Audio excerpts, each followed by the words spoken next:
So now we're walking down here. Behind us, over there, is this lovely slope where roly-poly had to be done. And then here, this area, there were no existing trees at the time of the design. And this is where the part of the village was. So this was an opportunity where we could dig right in. We dug right into the hillside. Right? And the idea is to create an almost room-like completely different environment when you get at the top. There we can see up there. We can see the top of the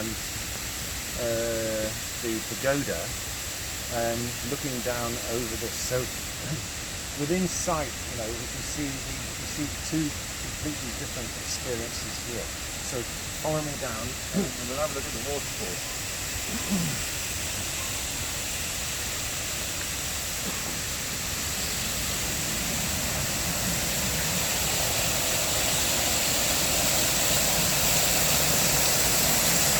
So obviously this is all completely artificial. Right? I mean, and you can see that there's a retaining wall there, the cheapest possible retaining wall you can get, right? Which is the Gabion. Now the Gabions are like steel mesh boxes filled with those stones, those roughly hewn stones. Right?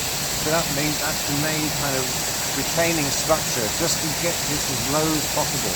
And then you can see the concrete structure on top. That's the octagonal pool that we looked at earlier, and how the water is falling down into this pool.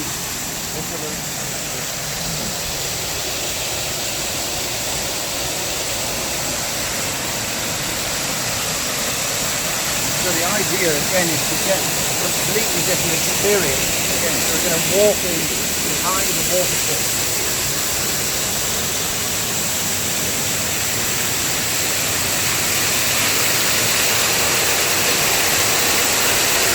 It's not the most spectacular waterfall in the world, but it's very different to being on top of the pagoda. Now, in fact, when the design was built, there were no railings at all. You can see the concrete post. The concrete post is part of the design. You have to stop people from falling in. It's just too tempting to stick your hand in. Yeah. But you see the ugly metal railings were not there in the original design, because I wanted people to get the feeling of being close to the water. Of course, some people get too close to the water and fall in, and then there's reliability issues, yawn, right? And then so LCS is having to put ugly railings in, which is a shame, but they're right. But this is what we use then to anticipate design as well. You also sometimes have to design for occasional human stupidity.